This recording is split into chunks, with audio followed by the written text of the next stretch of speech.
This is 365 Sports, powered by Sikkim365.com. Welcome to the Triple Option. Here's your host, Paul Catalina. Welcome to the Triple Option. Paul Catalina, Steven Simcox with us here. And Garrett, should we do just a little announcement and whatever? Okay, so we've made the determination with this show that it will not carry on in its current form. It is going to get a retooling. We're going to retool. So we have this show and then 6 more after this. We're going to do Monday, Tuesday, Wednesday, the next 2 weeks. Then on May 1st, I'm going to Dollywood, actually, for vacation. Nice, Paul. Yeah, Have you ever been there before? Gatlinburg, yeah. Okay. Yeah, in Gatlinburg, Tennessee, with some friends of mine and Amanda's. And looking forward to that. I hope I get to see the woman herself. I hope so, too. It would be great. She is a genuine, true American icon who I believe has written the greatest country song of all time in Jolene. It's a good one. I'm a huge country music fan, Steven, as you know, and that's the best one. So after I take my little sojourn, we're going to come back. We're going to do some different things. The show's going to be very different. It's going to live on the main channel again, and this channel will be for the clips that we do from it. But it's going to be a kind of a late night vibe is what we're going to do. And Steven will be a part of it. And whatever capacity he's available to be, we'd like him to be a huge part of it because you get me, Steven. You get me in a way that most people don't. It's getting vulnerable in here. I love it. Yes. 2 minutes into the show. Yeah. So I just wanted the people who've been loyal and carried over here with us. We have done this experiment now for a year with this channel. Part of the problem we've just determined with this channel, it's been like 8 different things. So we need to just make it a thing that's not like driven by live programming and clear out all the other thing is it's still got all the old stuff on it. So the algorithm is all jacked up. Yes. That's the polite way to put it. Yeah, I was going to call shithouse crazy. But I mean, that's kind of how it is. But so and look, with the sale, the new company with Rogue Media and all that, they have given the opportunity to do with the show what I always really wanted to do with it. And so that's what we're going to do. And so it's not going to be called the Triple Option anymore either. Because again, the unoriginal Jagweeds at Fox Sports and Urban Meyer didn't do a Google search about Triple Option College Football Podcast, or did, and said, it doesn't matter. Why did Urban land there? He never ran the triple. There's 3 guys on it. Oh, okay. Yeah. One of whom, by the way, Fox just tried to replace with Reese Davis, Rob Stone. So I don't know how much longer that triple option is going to last either. But, Good luck, Rob. Yeah. So we always wanted you, Rob. Yeah. Don't believe those media reports. Yeah, no. We didn't try to get the host of the show that we're knocking off to come down here. If you're Coke, why do you go to Pepsi? Like, why?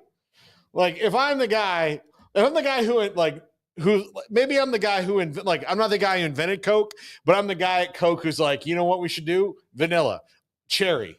Ooh, no caffeine, no caffeine and no sugar. Oh, like I'm that idea man. And then like Pepsi calls me and goes, hey, what do you think? I'd be like, no, I'm not coming to you. Remember when Fox Sports 1 launched and it was like, okay, this is it. This is what's going to dethrone ESPN. And to their credit, they did, I think, have some good ideas and some ideas that were different, but it didn't revolutionize sports TV. Like they were like, yeah, we're gonna do things wild. And then they're like, okay, you know how they have a show with 2 guys yelling at each other? We're gonna get one of those guys, we're gonna get the white guy, and then we're gonna get a different black guy. And they're like, ooh, different black guy. That's a good idea. We'll give Skip Bayless $1 billion. We'll give the least respected one of those 2. In fact, widely before he went to ESPN, the least respected sports journalist in America of all time, before all this even happened, like you couldn't respect him less. Theoretically, everybody was already at the bottom. What they thought was the bottom. No one respected Skip Bayless. No one in our business did. You ask anybody who worked with him in any city he worked in, especially Dallas, and they had no respect for Skip. Slime ball, I've heard like piece of human, like toxic waste, like all these different things about Skip Bayless. Never met him, but believe me, I know plenty of people who worked with him back in the day. Bottom rung of the ladder as far as respect goes. Then he goes to ESPN and Fox and somehow found a new bottom. He just kept digging. He's like, you know what? You guys think that I'm the most disgusting, vile reporter that's ever lived. Oh, I'll show you. I'll show you by having this on 5 days a week and just saying the worst, stupidest things. Like, I'm going to attack a quarterback because he's dealing with depression. Yeah, that was rough. Oh, you think I can't go lower than that? I don't care that his brother committed suicide. Boom. Well, and the crazy thing about Skip too is he's almost like a method actor, and that you can't tell if there is a bit happening, if there's just a tiny bit happening in there somewhere, you can't tell. Like I remember one time he showed up in a LeBron jersey and he had a brick with him, which was kind of a funny thing, but Skip immediately just got really angry. And then it was like, well, this is no longer funny. This is just strange. Yeah. So yeah, weird guy. And he has these opinions that like LeBron James is not worthy of greatness. Like because of like these categories he's put, like, no, like it's okay not to personally like the guy. Sure. If you don't like his personality, that's fine. Nobody's telling you have to, but he's the leading scorer of all time. He's got multiple NBA titles with different teams. Like, he's 40 years old and still one of the top 5 best players in the league. Gold medals. Like, there's nothing he hasn't accomplished.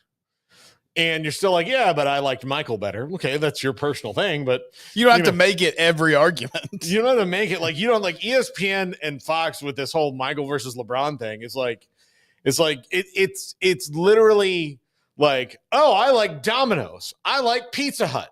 Well, Pizza Hut, like, okay, like they're both like low cost delivery pizza options. They've not won awards. Like, at Pizza Fest, 25, like nobody's going to be like, and for best, most unique pizza of the year, Domino's. Like they're neither of them are trying for that. Like, like they're not like little Italian guys. Like, this is the sauce I made. My grandmother make it. She bring it from the old country here. I make it the pizza. It's very fresh. I put it in the oven. Like none of that. It's none of that. It's none of that. And so like try to pick between Jordan and LeBron.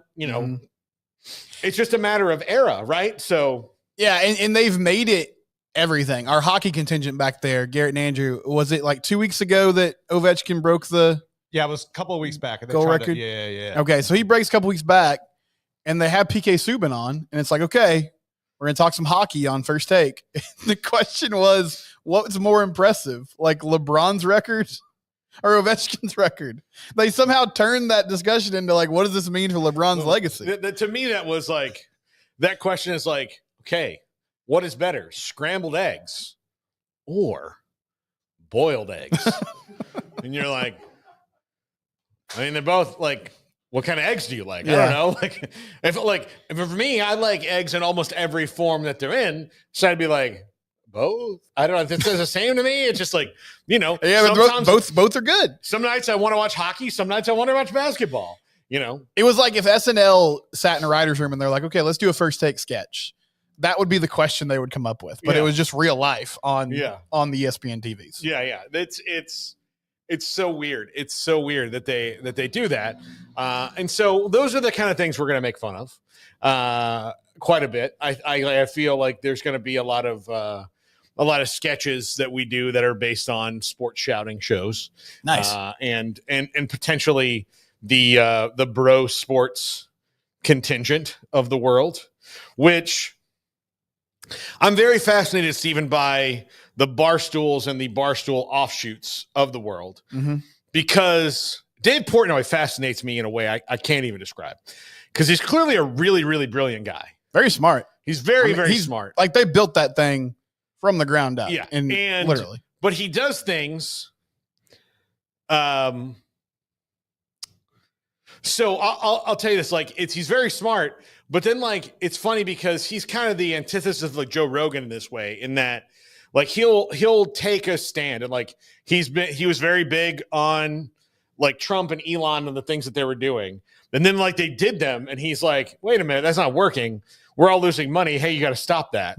And he's like one of the other ones who's like, hey, look, I supported you, but like you're doing it wrong. Like we're all losing money. You shouldn't do that. You need he was big on Tesla. I was like, hey, Tesla stock is plummeting. Whereas Elon Musk, like he's off doing this other stuff.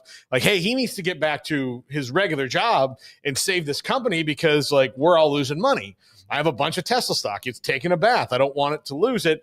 So he has these times where it's like, well, I mean, you're a smart guy, Dave. Like you should have seen that coming. Like, you should have seen it. Like you knew that like this was not their expertise. And like, all it takes is asking like the one question of like, okay, what are you going to do? But Dave, like, but he will, to his credit, he will come out and go like, hey, I guess I missed on this one.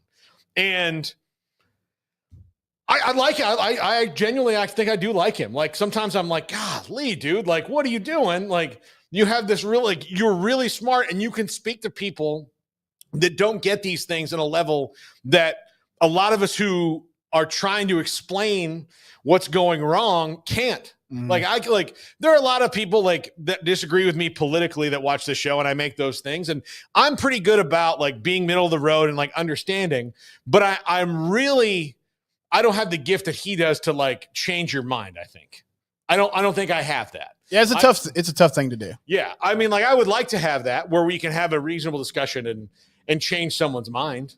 I can have my mind changed by a reasonable discussion. Now, part of that is in the eye of the person whose mind you're trying to change. Like, are you willing to change your mind about things or not? And a great many of us in the world are not willing to change our mind about things, even in the face of like overwhelming evidence to the contrary.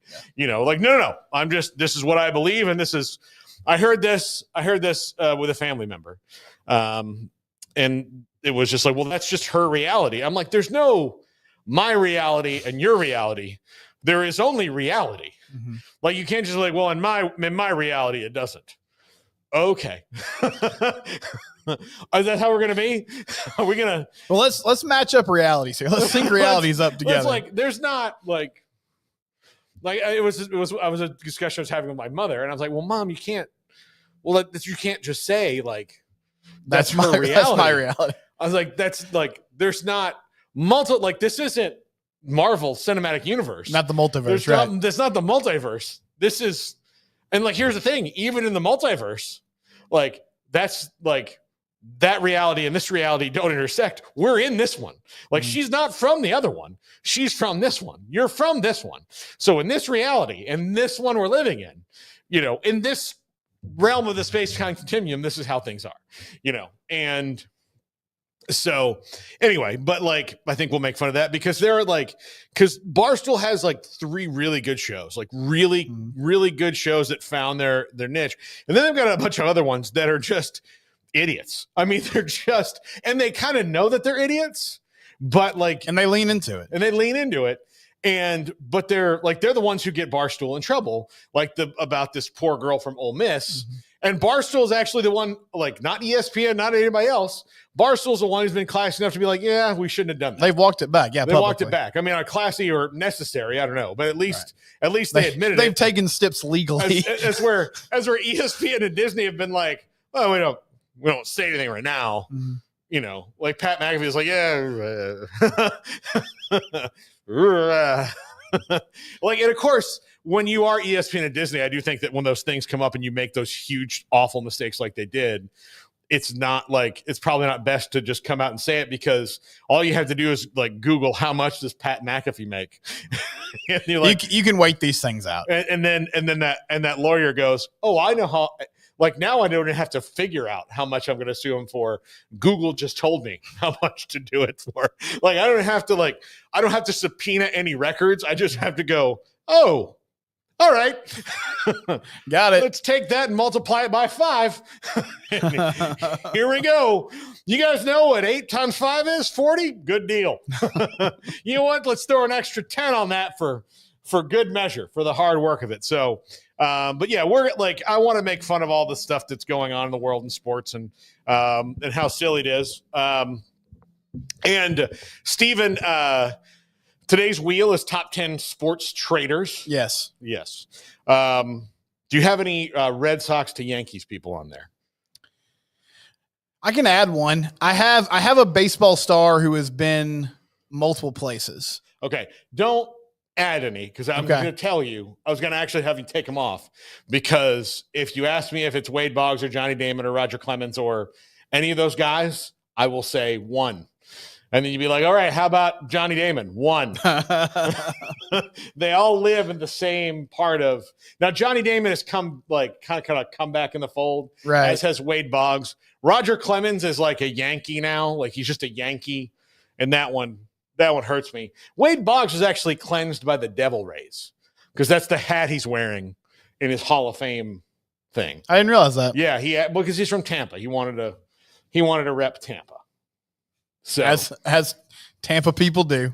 Yeah, the Chicken Man, Wade Boggs, not like absolutely shit. So. One thing I'm interested about in this wheel, some of the names I wrote down. Now, a few of them, it's kind of like that Red Sox or Yankees thing, but some of the names I wrote down, it's like I feel like our opinion on free agency has changed a lot in the past 15, 20 years. Mm-hmm. I mean, there was a time where if you were a homegrown guy and you went anywhere, that was the biggest mistake you could make in sports. I mean, people really had issue with it. I feel like sports fans have kind of grown up a little bit and understanding like, okay, the business aspect of this, like there's a negotiating happening. There's 2 sides to it. So some of the names I'm interested to see like where you have them in the context of today, but yeah, biggest traders in sports because I guess we had our first college football holdout this week. I mean, kind of didn't really work out the way that Nico wanted it to, but it sparked a lot of discussion about NIL and the future of college football. Yeah. So Nico Iamaleava, this is the big story in college sports right now. And via the other triple option show, the fake triple option show, but the one who will ultimately win out and get the name, Anyway, it's fine. It's fine. It's not a big deal. You're not bitter about it at all. I'm bitter about it at all. And we won't do 12 bits about how they killed us. But anyway, I haven't already started writing us. Anyhow, but Urban Meyer, who is public enemy number one here, and that will never change. Even if he didn't take your podcast name, it would never. That would still, he would still be number one. Solidified him like. If it was like a list of like, the FBI's most wanted that can kind of like move on the sliding scale over like, like how like this guy did something really bad and this guy came in and topped it, like, all right, we got to move him to number 2. No, now with that, he's never moved. He's number 1. Number 1. He said, okay, Tennessee is screwed. They got a problem. Everybody's saying, nice job, Tennessee, making a stand. I've got a little comment on that. Tennessee plays Florida usually every year in October. Can you imagine that game's going the other way and Coach Heupel grabs the microphone and stands at the 50-yard line in Neyland Stadium and says, it's okay, I made a stand way back when. These are words out of Urban Meyer's mouth. Urban Meyer, who famously took not many stands when it came to his roster. In fact, he kicked 2 guys off the team that we know of. The first guy he kicked off the team wound up very tragically committing suicide. And then in the documentary, Urban Meyer said, well, that's after that. I blame myself for that. And that's why I decided not to kick many kids off the team. And I was like, okay, but I mean, like you could view that as an isolated incident and learn from it, or you could now use that as an excuse for why you let a murderer stay on your team, which is what he was doing.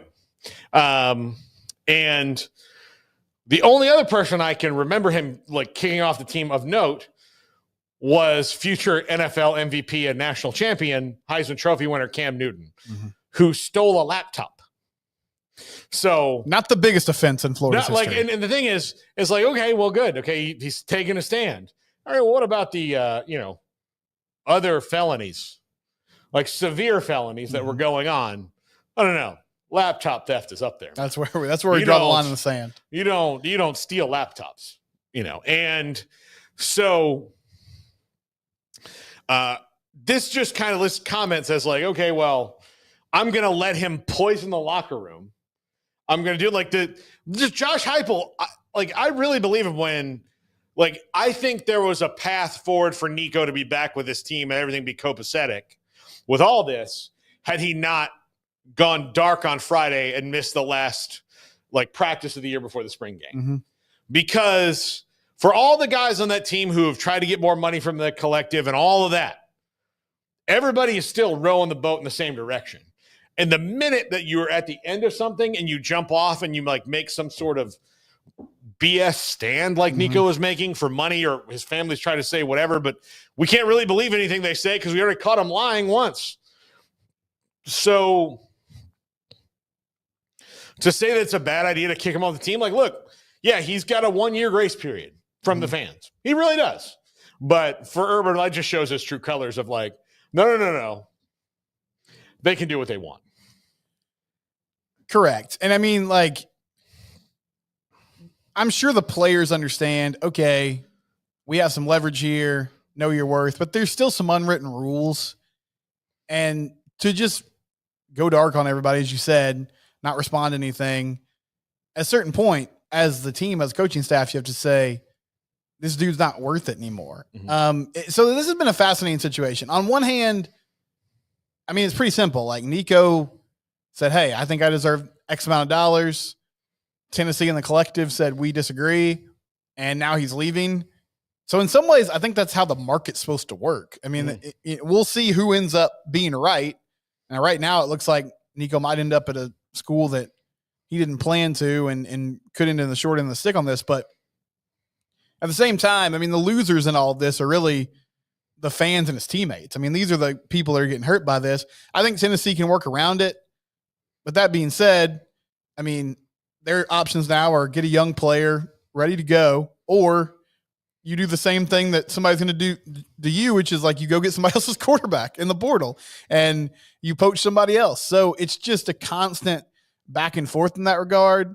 And we can all agree, like, that's not what everybody intended and was looking for when we were talking about players getting some compensation and having more say in how things were going and having more power. That's not what everybody was hoping for. This idea that kids are just jumping schools really whenever they want. Yeah. And I mean, this is maybe a canary in the coal mine moment for this whole thing of how, like, the thing is that I don't think anybody would have begrudged him transferring if he didn't want to be there anymore. It would have sucked for Tennessee either way. Mm-hmm. But there's the right way and the wrong way to do it. He did it the wrong way. He did it the wrong way. And he's getting, like, clearly getting really bad advice because he's losing money on this deal. Mm-hmm. He'll get 7 figures more than likely. I mean, because that's the going rate, but he'll get less than what he's getting. So if he thought he was just going to go get $4 million elsewhere, and, a lot of people so UCLA has been bandied about in all this thing, but his brother, I had forgotten that his brother and his brother's best friend were committed to UCLA until signing day and then flipped to Arkansas on signing day. So I don't know how UCLA feels about the Iamaleava family right now. When I was searching through some message board genius posts today, I did see a contingent of UCLA fans that were basically like, why not? I mean, it's one of those things. The football program feels dead right now. Let's take a risk. And if it doesn't work, you're really not in a worse situation than you were before you took on Nico. Whether that's true or not, I don't know. But I understand the sentiment of, hey, it's kind of like, I mean, it's not a perfect comparison, but when Colorado took on Dion as their head coach, and it's worked out brilliantly for them, but the general consensus was sort of like, well, we're a completely anonymous program at the moment. So let's get this guy in here. He's got good ideas. He's got a name brand, and maybe that'll elevate us at least somewhat above where we've been. And I mean, that has worked out. Yeah. Well, I mean, we'll see. We'll see where he winds up. One of our viewers posed a question to us that we didn't get to about where in the Big 12 would he fit the most. And I actually think it's UCF. I think with that offense and what Scott Frost does, that would do that. Now, their level of interest and all that, I don't know. Yeah, I can't think of another school other than UCF that would have just right away an opening. I mean, I thought about Houston, but Connor Wegman's there, so that doesn't make as much sense as it would have before the offseason started. I feel like UCF would be a great place. I mean, the thing that's going to make the Big 12 really good this year is I think top to bottom, they're the ones who are the most set at quarterback of any league. Mm-hmm. Like 1 through 16, really, I think there's only a couple teams that are like banding about the idea of a quarterback right now, and UCF is one of them, given their year last year. But if you look at the Big 12, TCU got their guy, Baylor got their guy, Tech's got their guy, Iowa State has their guy, Utah has their guy, BYU has their guy, Arizona State has their guy, who I think is maybe the best guy. Mm-hmm. Kansas State, Kansas, all they have their guy.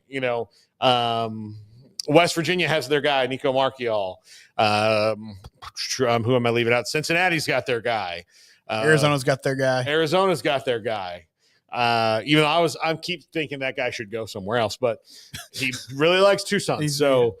He's there. So you go through and you get to UCF. Okay, maybe they don't have theirs. Oklahoma State has Haas Haney, like he's apparently their guy. So he's kind of in the middle of that equation there. But like I'm running out of schools to go to. Colorado has their guy, Caden Salter, and they have Juju Lewis, waiting in the wings. So, all the new schools we've been through, they all have their guy. So yeah, it's going to be odd to see like where they end up there. And so like, there's a conference that he already has one conference he can't go to. And you look at, okay, you just go over to the Big 12. There's maybe 1 or 2 spots that he would reasonably fit right now. Yeah. And the one that people thought, Texas Tech, because they're throwing around transfer portal money, he's like, nah, we don't really want to get in this business. So he can't go to the SEC. So you're talking about 32 schools that are now off the board completely. Right. Well, it's like you said, just getting bad advice. I mean, it's my parents used to always tell me this. It's easier to find a job if you have a job. Yeah. Just meaning like you have some leverage. Mm-hmm. You've got the ability to like kind of pick and choose what you want to do. Well, I mean, he makes this demand, but I guess he didn't have a another school in mind that he was like, well, this school just through back channels is telling me I can make, X if I leave. And so Tennessee called his bluff, and now he's suffering the consequences. Yeah. Yeah, absolutely. So, Steven, before we get to the break, you brought up a thing. One of my personal heroes, Charlie Ward, whose phone number I have, and we are friends on Facebook. He follows me on Twitter. Yeah, Charlie Ward. We are. Listen, I don't doubt it. It was just a great name drop there. I mean, Charlie Ward. Has he liked any of your posts? No. Okay. I don't really. He probably doesn't use his own Facebook. No, I mean, he did he added me after we had him on the show. He added me on Twitter. Oh, he followed you. Okay, well, yeah, Paul, that's worth mentioning. Oh, yeah, he did. So it was very nice of him. We've called to have him on the show. He's been on the show several times. He'll be harder maybe now to get on the show because he is now the Florida A&M basketball coach, of which I think is a very, very good hire. He's been coaching football and basketball at I believe at Leon High School, Florida High, at Florida High, which is the campus that is their high school is on campus at Florida State. It's right there. And so he's been at Florida High. He lives there in Tallahassee. I think it's a great pickup for them. It's going to get some nice positive attention. I hope that they give him some funds to do something with. FAM's a really cool school, really fun place. So I was really happy for that. But your question was, who would you pick? Which former player from your favorite team would you want coaching? I mean, in this case, Ward's not coaching Florida State, but I guess, Paul, in your mind, you can pick the sport here. Which former Florida State player would you want leading the charge? So they already have that in baseball with Link Jarrett. He's the one I would have picked, honestly. So, but in fact, if you asked me this question 3 years ago, I'd have been that guy, the guy who is winning games at Notre Dame that went to our place. That's who I'd want. But now I don't have to worry about that. Luke Laux is the basketball coach, although he's not the alum I would have personally picked if you had asked that question. I would have said Sam Cassell. But we'll see how Luke Laux does. But if it comes down to the football program,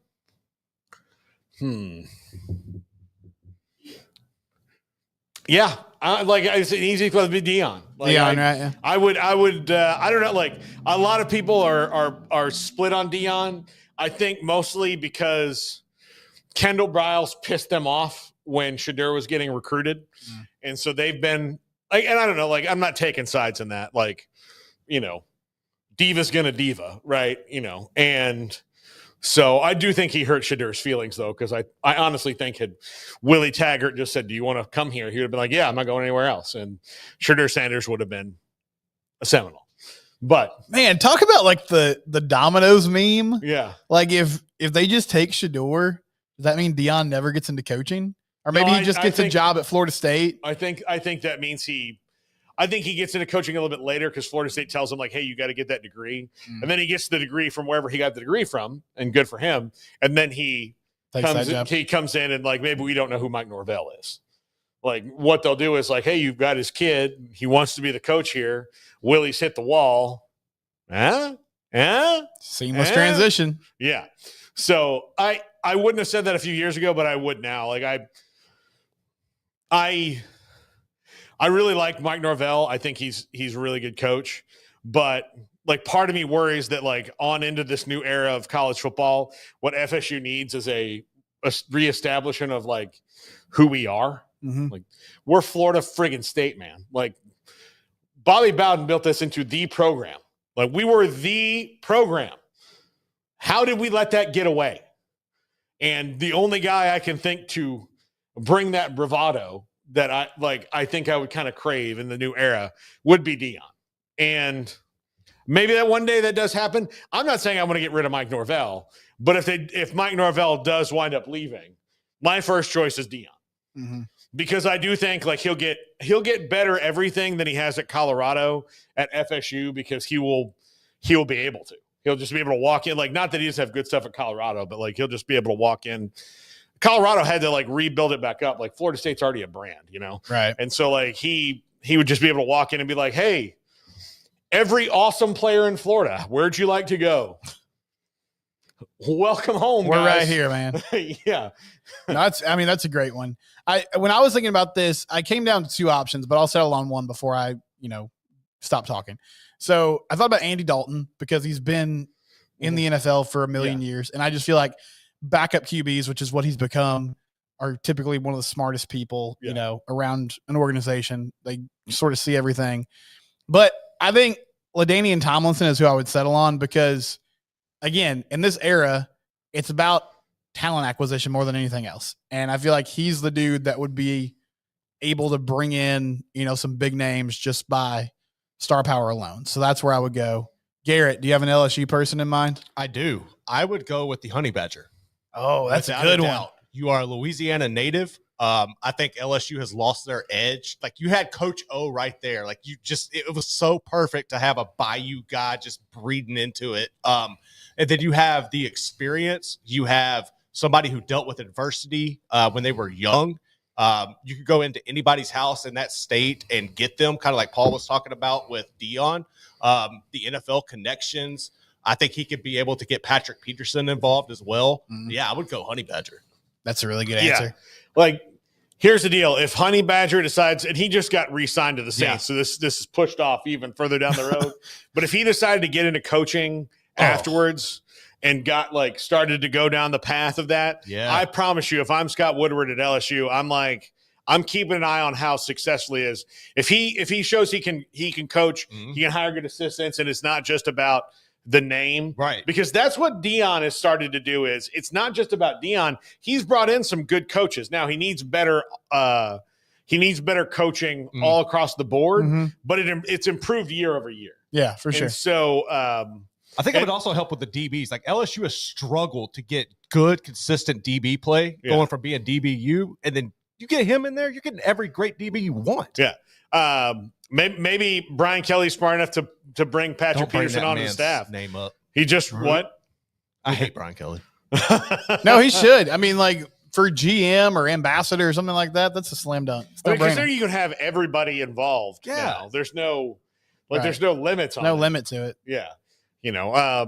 Look, Vince Young will have the Texas ambassador job for the rest of his life. That's a gig I want. RC Slocum has it at A&M. Basically, RC's been paid by the Aggies for years and years to just be like, hey, you remember when we were awesome? That was me.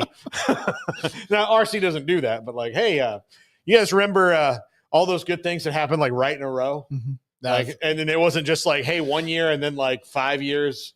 It was all right in a row. We were really good. You know who's leading the charge? That was me right this here. Guy. You know how it's been a constant headache of not winning conference championships and figuring who the hell we are and all that. Yeah. I mean, that would have happened when I was here, but right.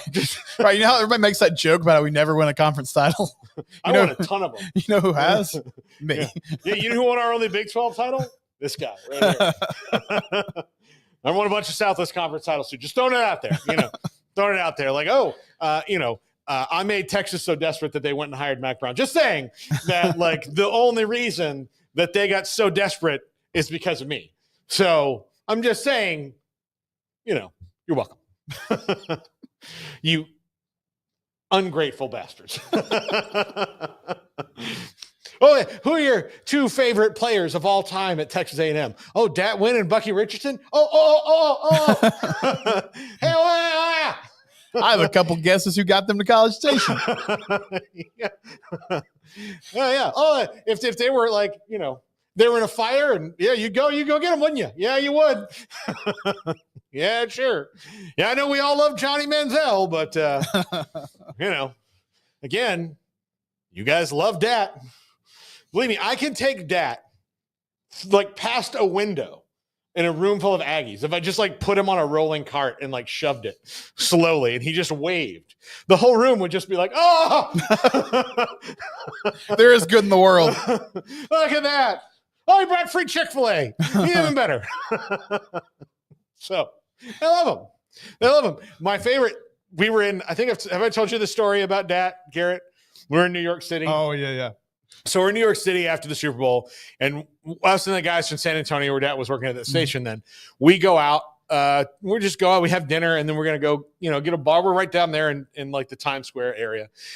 And so I see this guy standing outside the bar, and he has it's cold, and he's got an A&M beanie on. And I was like, oh my God, this is so crazy. Like, we're in New York City. We're with like this is pre Johnny Manziel too. We're like right around that time. Like we're like the only like the guy at A&M, and I was like, excuse me, sir, I'm sorry to interrupt you, but I see you're wearing an A&M hat. I was like, would you like to meet Dat Win? And he goes, oh no, this is gift from friend. Oh no! I had no idea. You thought you were going to change that person's life. And it was just some Russian guys like, no, it's gift from friend. Like, I know have hat. He loaned me hat. I was like, oh, I said, he would probably like to meet him. He goes like, I suppose he's from Texas. I was like, okay, yeah, all right, yeah, that makes sense. He's not here, is he? No. All right. And then everybody's just laughing like hysterically. I was like, oh my God. Then 2 hours later, Dat and I and Eric, who is the head of Tyler Canner Company, Smokey's best friend, went to the Ray's Pizza by our hotel, and Steven Tyler was there. And what a night. Yeah. I am sitting eating pizza with Dat Win while Steven Tyler's over here, and Dat's trying to take a picture of him with his phone.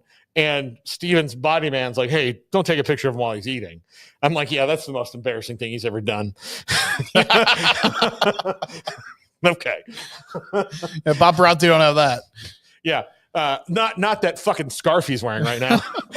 That's what I'd be more embarrassed about. Okay, whatever. So when we come back, the wheel and message board geniuses. Let's do it. We'll do that. We have 3 message board genius posts. I don't know. Can I do that Nico one without getting in trouble? Hell, I don't know. The one about the rice? We'll take a look at it. We have to wait on that one. We can scrap that one. We can scrap that one. I just wanted to point that one out. I didn't necessarily want to make it to air. My bad. Yeah. That one was unfortunate. Person needs to have his account deleted was basically my point on that. But we have 3 message board geniuses posts. We'll get to that right after that. And the wheel. That's coming up next. This is the triple option.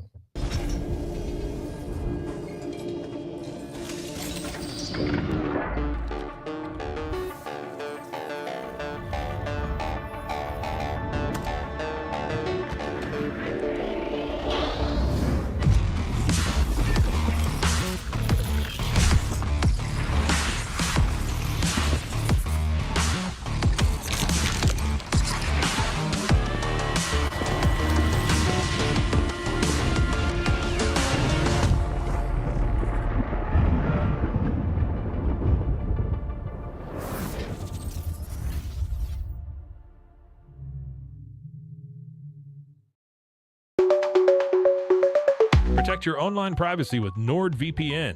Browse securely, access content from anywhere, and keep your data safe with military-grade encryption. Whether at home or on the go, NordVPN ensures your digital freedom.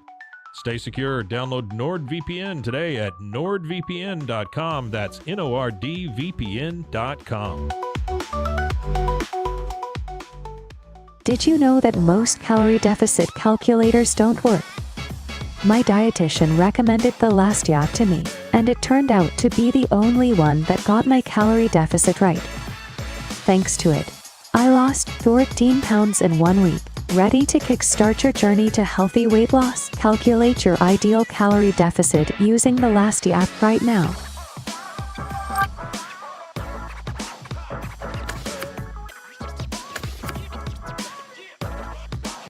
Life will test you. It will turn your world upside down. Again. And again. And again. The only way to hit back is to stand up. Stand up every time. And say, I'm not done.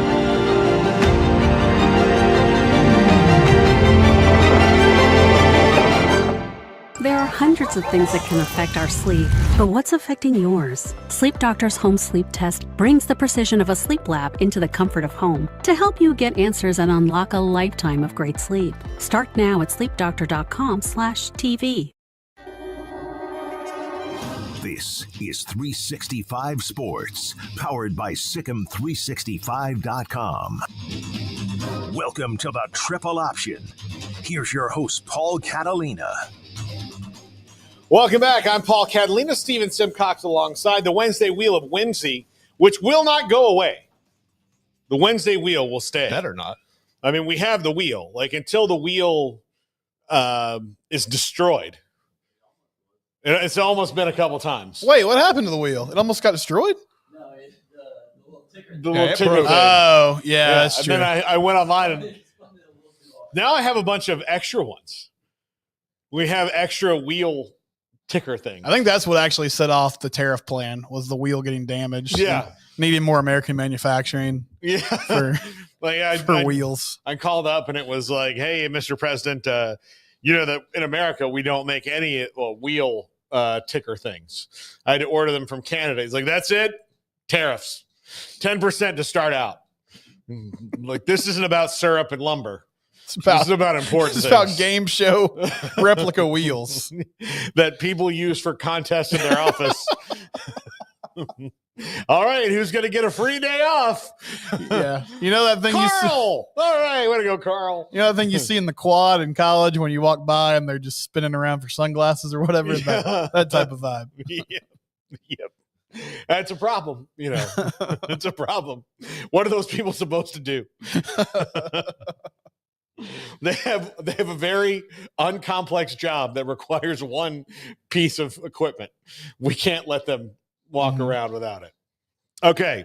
So we're going to start. We've got posts from South Carolina, right? No, we have Tennessee, Oklahoma, and Nebraska. Tennessee, Oklahoma, and Nebraska. Okay.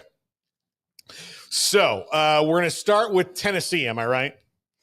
Okay, Steven, this is a conspiracy theory post about Nico. Yes, this is about some nefarious things behind the scenes potentially with the Nico situation. Could you give us your best, you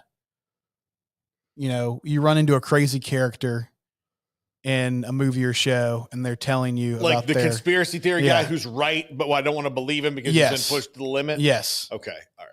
I got this. Okay. All right. Here we go. Okay. So it's probably nothing. It's probably nothing. Probably nothing. But there have been reports, nothing I've seen from reputable sources, but reports nonetheless, that Lanning reached out to Heupel that Nico was sniffing around.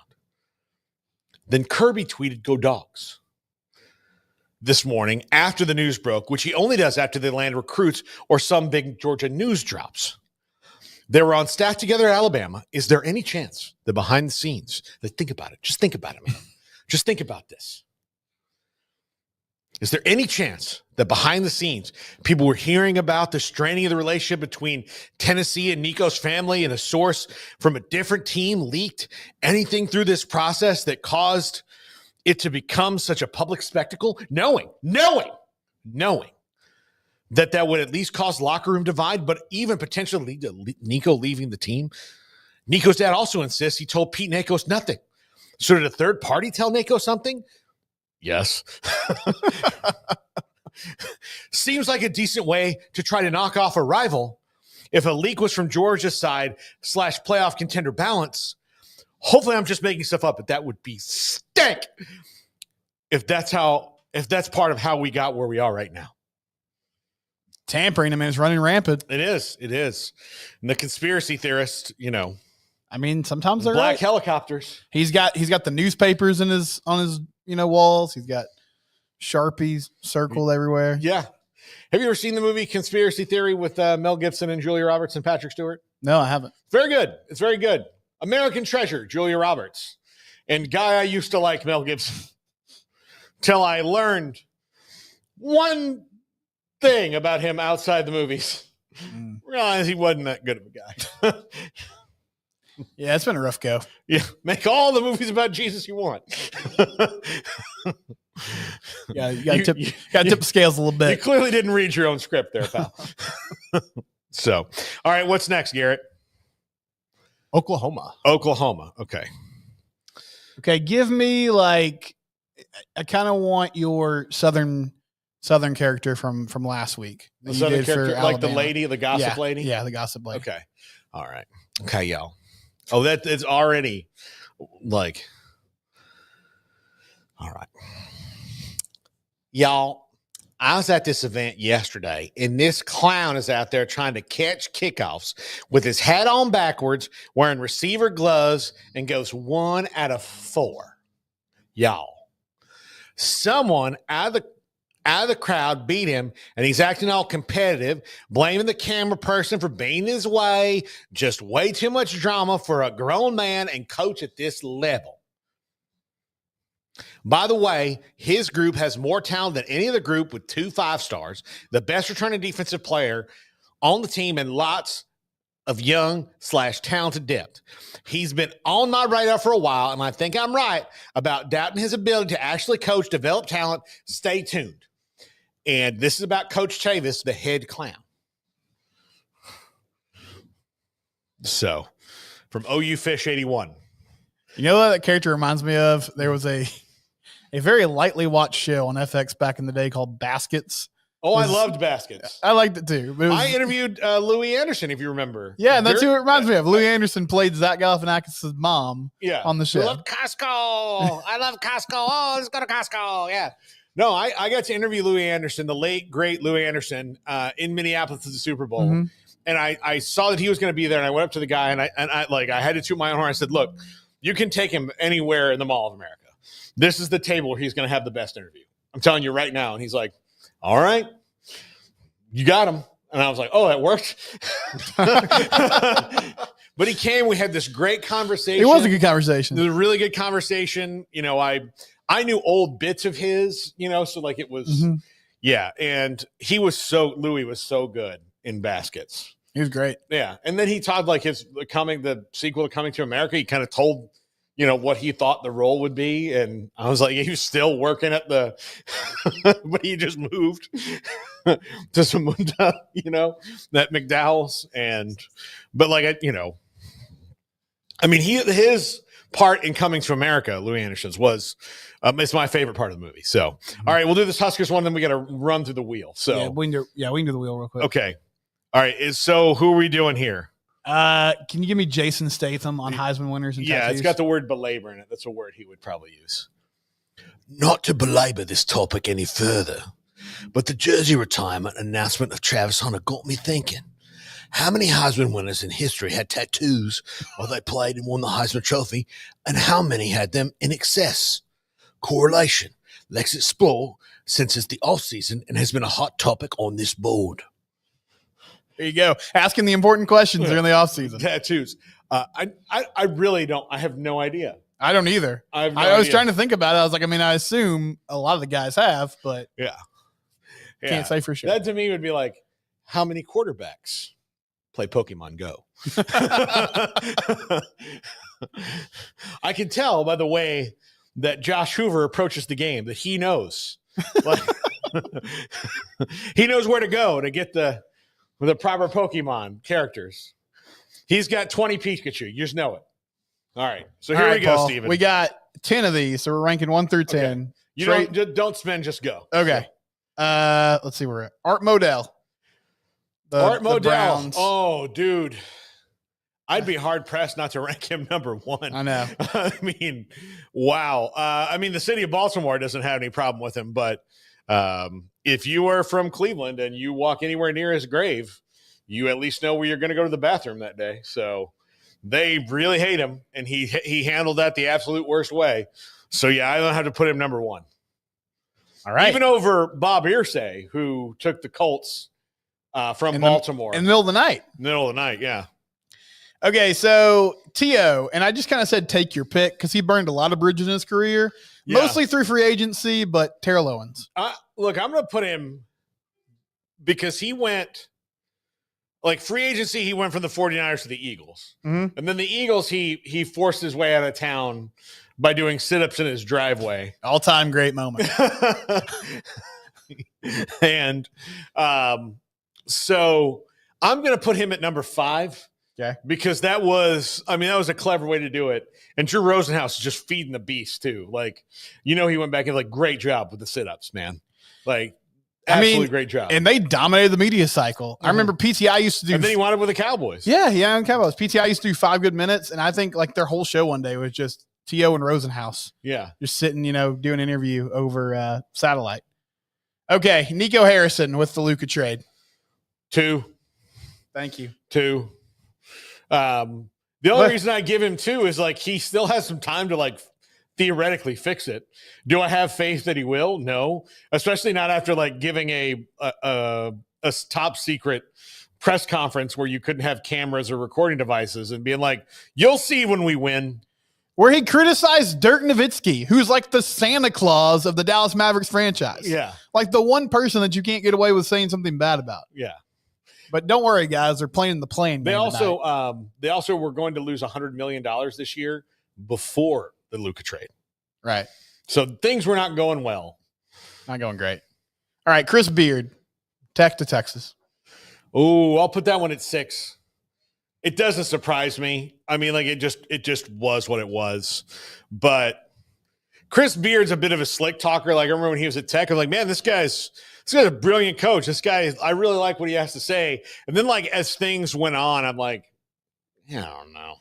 Like he's a really good basketball coach, but he's in the category of like win at all costs kind of a guy. Mm-hmm. I remember when he was early in his career at Tech and Smokey did a segment where, he played like some of his post game because after, a loss. Anyway, he was just, at the time we were kind of like, oh, this guy's really interesting. He's very honest. And then things sort of turned. A-Rod, again, sort of a take your pick situation. 3 and 4 are open, 7, 8, 9, and 10 are open. I'm going to put him at 7. I mean, his was all free agency. He's just a douche in general.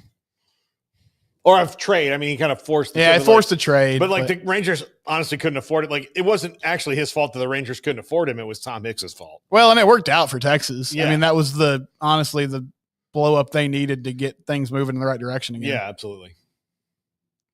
Okay. Robert Ursay moving the Colts in the middle of the night. It's 3 open? 3 and 4 open. Yeah, 3 is open. Yeah, go ahead. Give him 3. Okay. Kevin Durant, OKC to Golden State.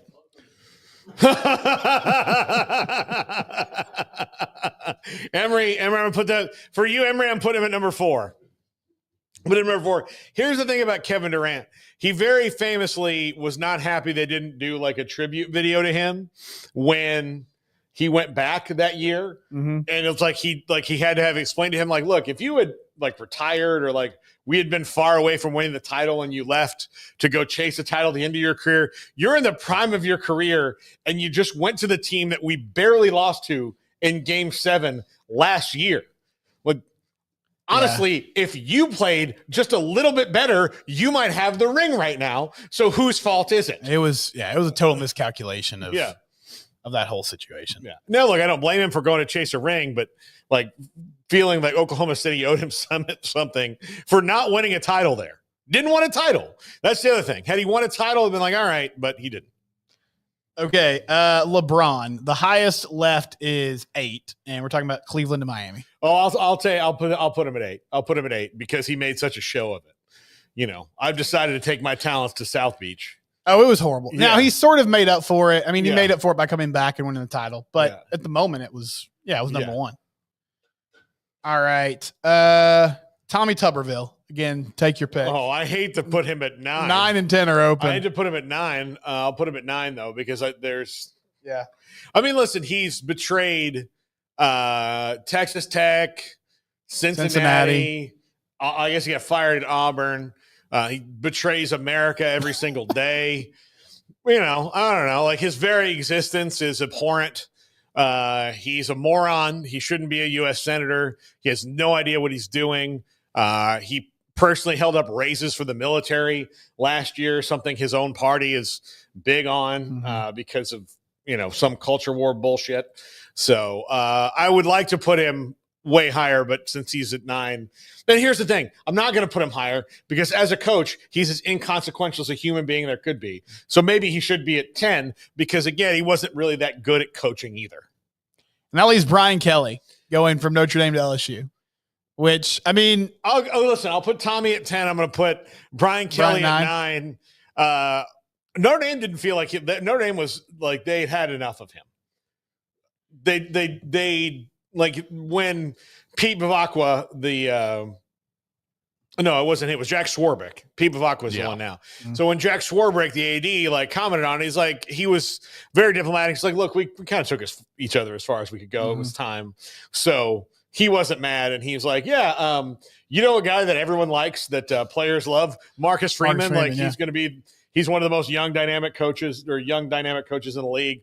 Yeah, we'll hire this guy. Like, we'll take a couple lumps because he's got potential and is a better recruiter than Brian Kelly is. And got him to the damn playoff, which you couldn't do at Notre Dame. Yeah. Also, like, Notre Dame is if I want to be a coach that's like, look, you get to 12th and you'll be in the playoff every year. Like, Notre Dame, if they ever fire Marcus Freeman, I mean, people are going to be lined up for that job even more so than they were before, because you're like, so I have to be 12th. Okay. Yeah, I just got to keep a pulse for 12 weeks. I got to be 12th. And the committee already gives me more benefit of the doubt than anybody. So I know I'll at least be 15th with a mediocre year. So if I can be just slightly above that, like, hell, let's go. So, no, Brian Kelly, I don't think that was it was a traitor move, because it was just like, all right. I mean, he did kind of leave suddenly, but I think they were like, what? Really? Oh, no. It's like the guy in your office that, like, everybody can't stand, which we had a guy at the radio station that was like that, like, came in and was like, yeah, I've made a decision, I'm going to leave. And he was a salesman. And we were all like, oh. Are you sure? Like, all right. I mean, you know, like, he left. I remember telling the small kids, like, he's going to get fired at that job. He's going to get fired. he left here. This is the place that was protecting him. 6 months from now, he'll be trying to come back, but he won't be able to come back here either. And he couldn't. So, damn, if you couldn't go back there. Whew. Yeah. Well, you know what? The old Moss man caught him himself. Did a little detective work. Okay. Followed him out to Colleen. Oh, yeah. We'll have to tell Garrett that story after the show. Yeah. Followed him out to Colleen. Oh, yeah. It's pretty, like, you know, good old Detective Gary. Hot on the trail. That's a procedure I'll watch. Here's the thing. If you couldn't fool that guy, good luck, brother. You know, stuff he told us to do that we didn't do for years and years because it was a bad idea.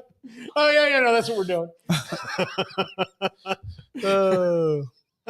We never stole anything from or anything, but he would come up with, like, bad ideas about how, like, schedule things. We're like, yeah, okay, all right, fine. We got it. We'll do it. Yeah, we got it. Is that what you're doing? Yep, absolutely. Right, Stephen? Right, Garrett? Yep, absolutely. Nope. Yeah, that's how we do it. Right here. Okay. Thank you, Paul. What's coming up on the big show? What's coming on the big show today? We are full. We have got lots of. We have Sheil Wood from Texas Tech. Amanda Kristovich from Front Office Sports. Christy Dosh of Fords.com. Eric Galco, and new Baylor forward of Cincinnati fame recently, Dan Skillings. A nice little pickup for them in the portal. He'll be with us at 5:25. And, of course, my mock draft continues today. Picks 6 through 10. Nice. So and eventually we probably need to make that a whole graphic of things. So so people can see it once it's all released for next week. So anyway, that's going to do it for us. Thanks to Steven Simcox. 3 shows next week, 3 the week after, and then a hiatus until rising from the ashes of Phoenix will be born. I love it. A nonstop thrill ride of a podcast. Let's go. That will be. So, starring Jason Statham. That's going to do it for us. We'll see you in an hour, everybody.